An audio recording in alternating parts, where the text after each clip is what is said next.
लेकिन कई बार ऐसा देखने को मिलता है कि वेरिकोसील के साथ साथ उनको हाइड्रोसील भी डेवलप हो जाता है सेम टाइम में। तो हाइड्रोसील क्या है? ये भी स्क्रोटम में पानी भर जाता है। वेरिकोसील, हाइड्रोसील और इसके साथ सिस, तीनों चीजें एक साथ होना, एक ही पेशेंट में होना, तो ये तीनों एक साथ का क्या कोई लिंक है, कोई वजह है? ऐसा नहीं है। सिस जो है वो पहले ही डेवलप हो जाता है। सारे जो पेशेंट्स हैं वो अपना वेरिकोसील की सर्जरी करा लेते हैं, बट उस सर्जरी को कराने के बाद भी मेल इनफर्टिलिटी का इशू बहुत ज़्यादा बढ़ जाता है। ऐसा क्यों? वेरिकोसील कन्वर्ट हो गया इनफर्टिलिटी में, तो उस चीज पे नोटिस ना करके डॉक्टर्स बोलते हैं कि चलिए पहले हम आपकी सर्जरी कर देते हैं। होम्योपैथी बेस्ट क्यों है और क्या डिफरेंस है बाकी एलोपैथी से इसमें? होम्योपैथी में कोई साइड इफेक्ट नहीं होता है। नमस्कार, स्वागत है आपका भारत होम्योपैथी प्रेजेंट्स पूछोगे तो जानोगे पहले एपिसोड में, जहां पर हम बात करेंगे हमारे डॉक्टर्स, हमारे स्पेशलिस्ट, हमारे एक्सपर्ट से आपके सवाल और आपकी समस्याओं के बारे में। लेकिन सबसे पहले आइए हम स्वागत करते हैं डॉक्टर कंचन का, जिनसे हम जानेंगे आपके सभी सवालों के जवाब। हेलो मैम, कैसे हैं आप? मैं अच्छी हूँ। ओके, सो मैम आज हमारे पास बहुत सारे ऐसे सवाल हैं जो हमारे बहुत सारे पेशेंट्स आपसे जानना चाहते हैं, एक्सपर्ट से जानना चाहते हैं, उनका सही कारण और सही सॉल्यूशन। तो शुरू करें हम आज का फिर अपना ये एपिसोड। ओके, सो मैम आज का हमारा पहला सवाल है कि बहुत सारे हमारे ऐसे पेशेंट्स हैं जो वेरिकोसील के पेशेंट होते हैं, वो ट्रीटमेंट लेते हैं, ट्रीटमेंट लेने के बाद वो ठीक भी हो जाते हैं, लेकिन उसके बाद उनको हर्निया की समस्या का सामना करना पड़ता है। ऐसा क्यों होता है? तो सबसे पहले मैं ये सभी को बताना चाहती हूँ कि आखिर वेरिकोसील होता क्या है, फिर हम बात करेंगे हर्निया के बारे में। तो वेरिकोसील मेल में पाए जाने वाला टेस्टिस से रिलेटेड एक डिसऑर्डर है, जिसमें टेस्टिस का जो इम्प्योर ब्लड होता है वो प्यूरिफाई नहीं हो पाता है। आप सभी को पता है और हमें भी पता है, जो हमारा इम्प्योर ब्लड है वो प्यूरिफाई होने के लिए डिफरेंट पार्ट ऑफ बॉडी से होते हुए वो हमारे हार्ट तक जाती है। लेकिन किन्हीं कारणों के वजह से, कुछ मिस्टेक के वजह से, कुछ चीज़ों के वजह से जब टेस्टिस का इम्प्योर ब्लड हार्ट तक नहीं पहुंच पाता है प्यूरिफाई होने के लिए, तब वेरिकोसील डेवलप होना स्टार्ट हो जाता है। अब समझते हैं कि आखिर ये वेरिकोसील क्यों हो रहा है, टेस्टिस का ब्लड जो है वो प्यूरिफाई क्यों नहीं हो पा रहा है। तो इसके पीछे का एक रीज़न है, वेन्स होती हैं और उन वेन्स के अंदर भी वॉल्स होते हैं। उन वॉल्स का काम होता है कि जो आपका ब्लड है वो ऊपर तक ले जाए, यानी कि हार्ट तक ले जाए। नीचे ग्रेविटी है और टेस्टिस कहाँ है? नीचे की तरफ होती है। अब ग्रेविटी के साथ जब ब्लड ऊपर जाएगा तो प्रेशर पड़ता है वॉल्स के ऊपर। अब वॉल्स में डैमेज हुआ है। अब ये डैमेज किन रीजंस की वजह से हुआ है? जैसे कि चोट लग गई है, या बचपन में आप लोगों ने बैट बॉल खेला हो उसके वजह से चोट लगी हो, या बाइक बहुत ज़्यादा आप चला रहे हैं किसी काम के वजह से, या बहुत ऐसे लोग हैं जो फील्ड वर्क बहुत करते हैं तो उनको बाइक बहुत ज़्यादा चलाना पड़ता है, उसके वजह से वॉल पे क्या हो रहा है? इंजरी हो रही है, चोट लग रहा है। तो अब वॉल क्या है? वो कंप्रेस हो गई है, जिसकी वजह से जो इम्प्योर ब्लड है वो प्यूरिफाई नहीं हो पाता है। इसीलिए मेल में ज़्यादातर देखा जाता है कि उनको वेरिकोसील हो गया है। लेकिन अगर स्टार्टिंग में हम सिम्टम देख लें तो उसको क्योर किया जा सकता है, लेकिन पेशेंट उन सिम्टम्स को नहीं पहचान पाते हैं। तो सिम्टम्स क्या क्या आता है कि पेशेंट बहुत हैवीनेस फील करता है, पेन बहुत ज़्यादा होता है, पेन इतना होता है कि वो बर्दाश्त नहीं कर पाते, सडन पेन आएगा, सडन पेन चला जाएगा। लेकिन पेशेंट यहाँ पे एक गलती करते हैं कि वो पेन किलर खा के इस चीज़ को अवॉइड कर देते हैं, वो ध्यान नहीं देते हैं। लेकिन जब इस चीज़ का ट्रीटमेंट नहीं लेते हैं तो उनको आफ्टर मैरिज बहुत प्रॉब्लम का फेस करना पड़ता है। जी हाँ, यानी कि इनफर्टिलिटी के चांसेस बढ़ जाते हैं। तो जैसे आपने एक सवाल किया कि वेरिकोसील ठीक होने के बाद आखिर हर्निया क्यों डेवलप हो जाता है। आजकल देखा गया है कि हर लोग चाहते हैं कि ट्रीटमेंट जितना जल्दी हो सके उतना हो, तो वो सर्जरी की तरफ जाते हैं। सर्जरी कराने पे क्या होता है कि वॉल जो डैमेज है उसको कट कर दिया जाए, क्योंकि गांठ लगा दिया जाता है, टक कर दिया जाता है, तो वॉल तो पूरी खुल गई है, ब्लड जो है पूरी तरीके से सप्लाई हो रही है और प्यूरिफिकेशन भी हो रहा है। लेकिन हर्निया डेवलप इसलिए हो रही है क्योंकि हर्निया कहाँ हो रही है? इंग्वाइनल रीजन पे हो रही है, यानी कि जो हमारा पैर का बीच वाला हिस्सा है वहाँ की मसल्स क्या हो गई? कमज़ोर हो गई है। ऑपरेशन कराया, कमज़ोर हो गई। आप बहुत ज़्यादा बाइक राइडिंग करते हैं, कमज़ोर हो गई। आपको कब्ज़ की शिकायत है तो प्रेशर पड़ेगा तो वो मसल्स क्या होंगे? कमज़ोर होंगे, तो धीरे धीरे बाहर आना स्टार्ट हो जाते हैं। इसीलिए वेरिकोसील ठीक होने के बाद भी काफ़ी पेशेंट्स में देखा गया कि वो इंग्वाइनल हर्निया से सफ़र करते हैं। ओके, आई होप हमारे जितने भी पेशेंट्स हैं, जितने भी व्यूअर्स हैं, उनको ये अच्छे से समझ आया होगा कि आखिरकार इसके पीछे क्या कारण है। मैम, इसी के साथ हमारा एक और सवाल है कि अक्सर ऐसा देखा जाता है, और ये बड़ा मतलब एक ऐसा सवाल है जो कंफ्यूज करता है कि लोगों को वेरिकोसील हुआ, ठीक है, समझ आ रहा है, लेकिन कई बार ऐसा देखने को मिलता है कि वेरिकोसील के साथ साथ उनको हाइड्रोसील भी डेवलप हो जाता है सेम टाइम में। तो एक ही टाइम में दो समस्याएं, दो डिसीज कैसे, मतलब दो प्रॉब्लम कैसे आ सकती हैं और क्यों? बिल्कुल आ सकती हैं।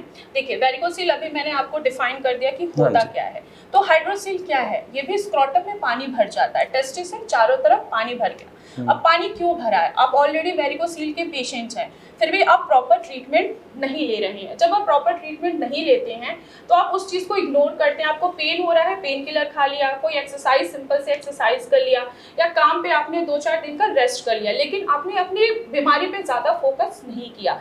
अब हाइड्रोसील हो रहा है तो जाहिर सी बात है सिम्टम्स आपको नजर आएंगे कि जो आपका स्क्रोटम है वो लटक रहा है, उसमें बहुत ज़्यादा हैवीपन फील हो रहा है। किसी भी पेशेंट को या किसी भी पर्सन को अगर हाइड्रोसील होता है तो ज़्यादा पेन नहीं होता है, उसको पेन नहीं होगा जितना वेरिकोसील में होता है। तो इसीलिए पेशेंट इग्नोर कर जाते हैं अपनी प्रॉब्लम्स को। तो वो ट्रीटमेंट ना ही वेरिकोसील की लेते हैं ना ही हाइड्रोसील की लेते हैं। जब एक्सेस में प्रॉब्लम उनकी इंक्रीज हो जाती है तब वो डॉक्टर के पास आते हैं, तब उनको पता लगता है कि उनको वेरिकोसील भी है और हाइड्रोसील भी है। उनको पता ही नहीं लगता है, क्योंकि वेरिकोसील और हाइड्रोसील के जो सिम्टम्स होते हैं वो सिमिलर ही होते हैं, बस थोड़ा सा डिफरेंट ये होता है कि वेरिकोसील में रह रह के दर्द उठेगा फिर कम होगा, हाइड्रोसील में सडन आपको पेन होगा, सडन आपको रिलैक्स भी कर देगा। मतलब एक पेशेंट बस दर्द से ही पहचान सकता है, अदरवाइज तो डॉक्टर एक्चुअली रिकॉग्नाइज कर सकता है, डायग्नोज कर सकते हैं। एग्जामिनेशन करना होता है, फर्दर टेस्ट कराने होते हैं, डायग्नोसिस कराना होता है। टेस्ट में स्क्रोटम का टेस्ट होता है, अल्ट्रासाउंड कराते हैं, डॉपलर होता है, उसमें पता लगता है कि पेशेंट को हाइड्रोसील भी है, वेरिकोसील भी है, जब कंडीशन बहुत ज़्यादा वर्स हो जाती है। ओके, सो मैम यहाँ पे ना हमारे पास एक्चुअली एक रिपोर्ट भी है जिससे मैं थोड़ा सा रेफरेंस लेके आपसे जो नेक्स्ट क्वेश्चन है, क्योंकि ये क्वेश्चन जो हमारा सेकंड क्वेश्चन है उसी का कह सकते हैं कि एक ज़्यादा बड़ी समस्या हो गई। वेरिकोसील, हाइड्रोसील और इसके साथ सिस्ट, तीनों चीज़ें एक साथ होना, एक ही पेशेंट में होना, और बहुत सारों में ऐसी समस्या देखने को मिलती है। तो ये तीनों एक साथ का क्या कोई लिंक है, कोई वजह है? जैसे अभी आपने एक सवाल किया मुझसे कि हाइड्रोसील, वेरिकोसील होने के बाद पेशेंट्स को सिस्ट भी हो जाता है। Yes. एक ही पेशेंट में हो जाता है, लेकिन ऐसा नहीं है। सिस्ट जो है वो पहले ही डेवलप हो जाता है।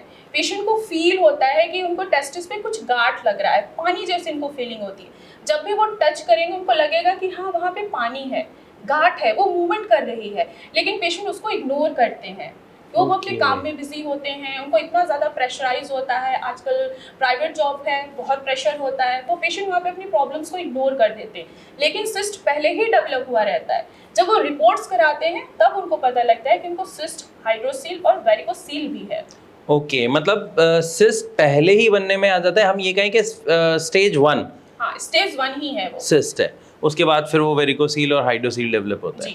ओके, सो ये बहुत ही क्लियर एक्सप्लेनेशन था, and thank you very much doctor इसके लिए, क्योंकि बहुत सारे पेशेंट्स को जब तक पता लगता है तब तक उन्हें लगता है बहुत देर हो गई, चीज़ें बहुत ख़राब हो गई, क्योंकि पेशेंट्स अपने ऊपर ध्यान नहीं देते हैं, वो बहुत बिजी होते हैं। आजकल सबको अपनी लाइफस्टाइल बहुत चेंज कर रखा है, सबको आराम चाहिए। वो आराम के चक्कर में, ज़्यादा पैसे कमाने के चक्कर में वो अपने ऊपर ध्यान ही नहीं देते हैं। लेकिन हेल्थ है तो ही आप पैसे कमाएंगे, अगर आपकी हेल्थ नहीं है तो आप पैसे कमा के क्या करेंगे? इसलिए कहा जाता है जान है तो जहान है। जी बिल्कुल। मैम, हमारा जो नेक्स्ट क्वेश्चन है ये बहुत ही कॉम्प्लिकेटेड है, मैं खुद इसका आंसर जानना चाहता हूँ कि बहुत सारे जो पेशेंट्स हैं वो अपना वेरिकोसील की सर्जरी करा लेते हैं, बट उस सर्जरी को कराने के बाद भी मेल इनफर्टिलिटी का इशू बहुत ज़्यादा बढ़ जाता है, ऐसा क्यों? इसके पीछे का एक रीज़न है। अब ये रीज़न क्या है? जैसे पेशेंट है, किसी को वेरिकोसील हुआ है, मेल पर्सन है, उसकी शादी हो गई, शादी के बाद अब उसको क्या करना है, उसकी वाइफ को कंसीव करना है, पर उसको कंसीव करने में प्रॉब्लम आ रही है। वो डॉक्टर्स के पास जाते हैं। अब डॉक्टर्स क्या करते हैं, टेस्ट कराते हैं। तो वो रिपोर्ट में क्या कराएंगे, सबसे पहले वो टेस्ट स्क्रोटम का ही कराते हैं।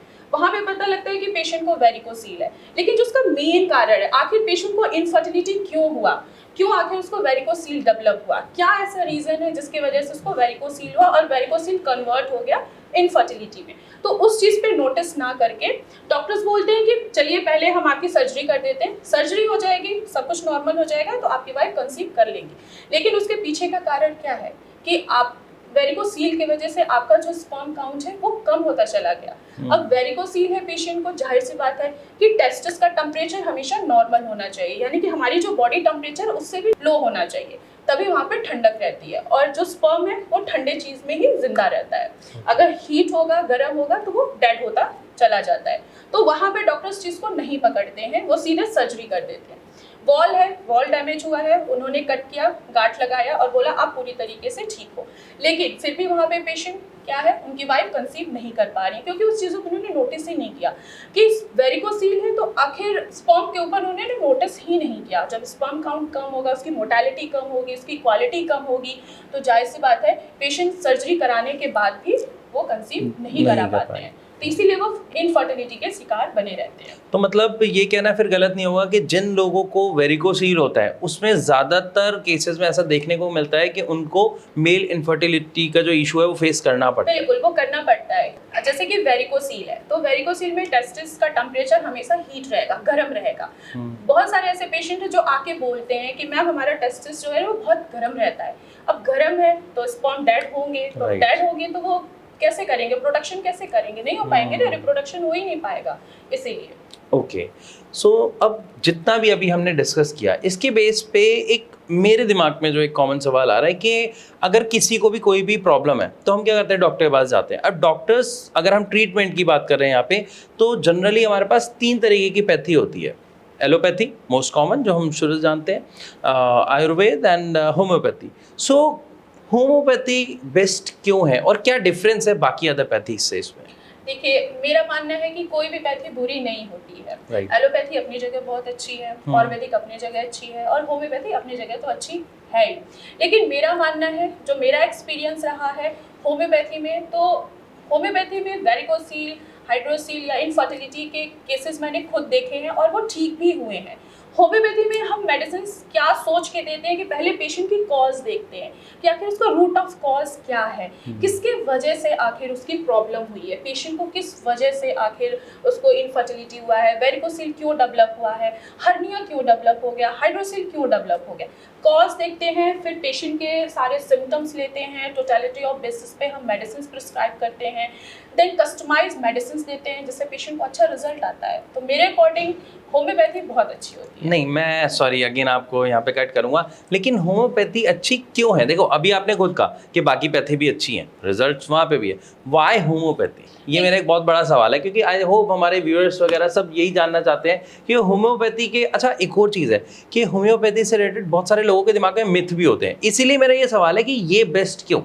देखिए, सब लोग चाहते हैं कि मैं जितना जल्दी हो सके क्योर हो जाऊं, Right. ठीक हो जाऊं, तो वो सबसे पहले कहाँ जाते हैं? एलोपैथी में जाते हैं। बिल्कुल। एलोपैथी में वेरिकोसील में क्या कहा जाता है, डॉक्टर सबसे पहले बोलते हैं कि आप सर्जरी करा लीजिए, जैसे आप सर्जरी कराएंगे सब कुछ नॉर्मल हो जाता है, लेकिन ऐसा नहीं होता है। सर्जरी में क्या करते हैं, हम कट लगाते हैं, गांठ लगा देते हैं, ब्लड फ्लो अच्छे से जा रहा है, लेकिन फिर भी प्रॉब्लम तो बनी हुई है ना, हमने जिस चीज़ की कॉज है उस पर डॉक्टर्स नोटिस नहीं करते हैं। ऐसे सेम आयुर्वेदिक में है, उन्होंने बताया हाँ मुझे ये प्रॉब्लम है, वेरिकोसील है, हाइड्रोसील है, बच्चे नहीं पैदा कर पा रहे हैं, तो उन्होंने बस सिम्टम सुना और दे दिया। लेकिन होम्योपैथी में इसका उल्टा होता है, हम पेशेंट को पहले तो काम करते हैं, क्योंकि पेशेंट हर जगह से दवाइयाँ खा के आता है, बहुत स्ट्रेस में रहता है, उसको बिल्कुल उम्मीद नहीं रहती है कि मैंने सबसे अच्छी पैथी ली है जो कि एलोपैथी है, वो हमने करा लिया ट्रीटमेंट, सर्जरी करा ली, लेकिन फिर भी कोई फ़ायदा नहीं हो रहा है, आयुर्वेदिक भी ले लिया। फिर होम्योपैथी में ऐसा क्या होता है?